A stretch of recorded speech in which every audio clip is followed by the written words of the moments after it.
জার্মানির মাগদেবুর্গে বড়দিনের মার্কেটে গাড়ি হামলার ঘটনায় শোকে স্তব্ধ গোটা দেশ। শনিবার ঘটনাস্থলে জড়ো হয়ে নিহতদের প্রতি শ্রদ্ধা জানান হাজারো মানুষ।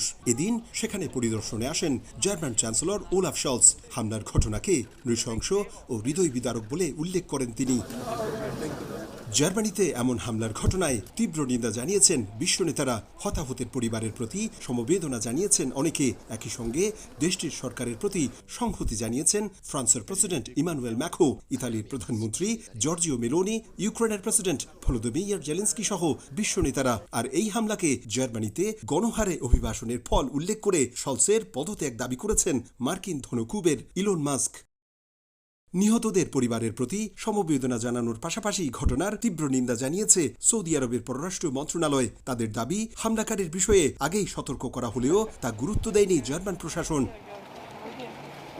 এদিকে আটক হামলাকারী সৌদি বংশোদ্ভূত 50 বছর বয়সী তালেবের বেয়ানবুর্গের বাসা ও কর্মস্থলে অভিযান চালিয়েছে জার্মানির বিশেষ অপরাধ দমন পুলিশ। তিনি ইসলাম বিদ্বেষী বলে জানিয়েছেন জার্মানির স্বরাষ্ট্রমন্ত্রী। মাগদেবুর্গের ঘটনার পর দেশটির বায়ার্ন, হেসেন, হামবুর্গ ও বার্লিনের বড়দিনের মার্কেটগুলোই নিরাপত্তা বাড়িয়েছে আইনশৃঙ্খলা বাহিনী।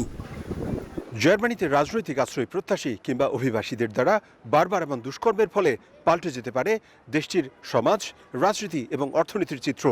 অভিবাসন বিশেষজ্ঞরা বলছেন, এর ফলে জার্মানির যে উদার অভিবাসন নীতি রয়েছে সেটি যেমন সংকটে পড়বে, তেমনি বিপদ বাড়তে পারে বিশ্বের বিভিন্ন দেশ থেকে আসা বিদেশিদের।